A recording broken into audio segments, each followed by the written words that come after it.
19 মে 2024 এক হেলিকপ্টার দুর্ঘটনায় নিহত হন ইরানের প্রেসিডেন্ট ইব্রাহিম রাইসি ও পররাষ্ট্র আমির আবদুল্লাহিয়ান সহ হেলিকপ্টারে থাকা সবাই।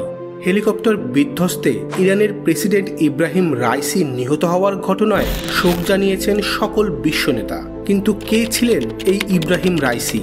কেমন ছিল বিধ্বস্ত হেলিকপ্টারটি? কে আছে এই দুর্ঘটনার পিছনে? তার মৃত্যুতে কে হবেন পরবর্তী প্রেসিডেন্ট? এই সকল প্রশ্নের উত্তর নিয়ে হাজির হয়েছি ডাকঘর করার এই পর্বে। তাই সকল প্রশ্নের উত্তর জানতে শেষ পর্যন্ত আমাদের সাথেই থাকুন।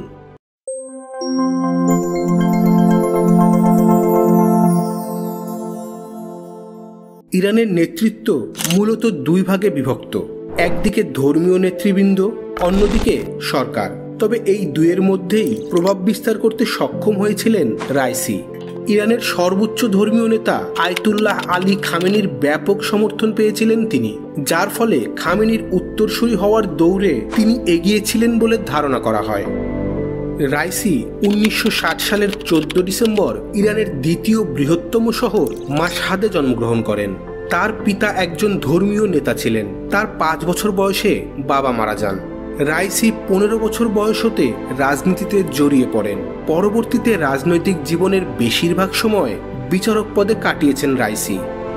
2017 সালে রাইসি প্রেসিডেন্ট হওয়ার দৌড়ে হেরে যাওয়ার পর খামেনি তাকে বিচার বিভাগের প্রধান করেন।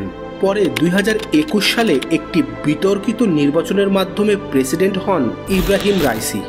সেই নির্বাচনে দেশের ইতিহাসে সর্বনিম্ন ভোটার উপস্থিতি ছিল। প্রেসিডেন্ট থাকাকালে ইরানে হিজাব বিরোধী বিক্ষোভ কঠোর হস্তে দমন করেন তিনি। সেই সঙ্গে বিশ্ব শক্তিগুলোর সঙ্গে দেশটির পরমাণু কর্মসূচি নিয়ে সংলাপে কঠোর হস্তক্ষেপ করতেন ইব্রাহিম রাইসি। এ সকল কারণেই অনেক বিশ্ব নেতাই তাকে সমীহ করে চলতেন। কিন্তু 19 তারিখের হেলিকপ্টার দুর্ঘটনায় পতন হয় এই নক্ষত্রের। রাইসিকে বহনকারী বেল 212 মডেলের হেলিকপ্টারটি যুক্তরাষ্ট্রে তৈরি। বেল 212 হেলিকপ্টারটি একজন বা দুইজন পাইলট ওড়াতে পারেন। 17.41 মিটার দীর্ঘ ও উচ্চতায় 3.83 মিটার এই হেলিকপ্টারের খালি অবস্থায় ওজন 2962 কেজি। এটি সর্বোচ্চ 5080 কেজি নিয়ে উড়তে পারে। এতে 2টি পাখা ও একটি 1300 কিলোওয়াটের ইঞ্জিন থাকে। এর প্রতিটি পাখা 14.63 মিটার লম্বা। হেলিকপ্টারটি সাধারণত ঘন্টায় 190 কিলোমিটার গতিতে উড়তে পারে, তবে বিশেষ ক্ষেত্রে এর গতি 220 কিলোমিটার পর্যন্ত পৌঁছাতে পারে। এটি এক নাগাড়ে 439 কিলোমিটার পর্যন্ত উড়তে পারে। এছাড়া এটি 17,388 ফুট পর্যন্ত উচ্চতায় পৌঁছাতে সক্ষম। রাইসিকে যে হেলিকপ্টারটিতে বহন করা হয়েছিল তা অন্তত 45 বছর পুরানো। এখনো পর্যন্ত সন্দেহ করার মতো কোনো তথ্য পাওয়া যায়নি। তবে হেলিকপ্টারটি ব্যবহার নিয়ে প্রশ্ন উঠতে শুরু করেছে, আর এই ঘটনায় তদন্ত শুরু করেছে ইরান। ইরানের সংবিধান অনুযায়ী রাইসির মৃত্যুতে আগামী 50 দিনের মধ্যে প্রেসিডেন্ট নির্বাচন করতে হবে।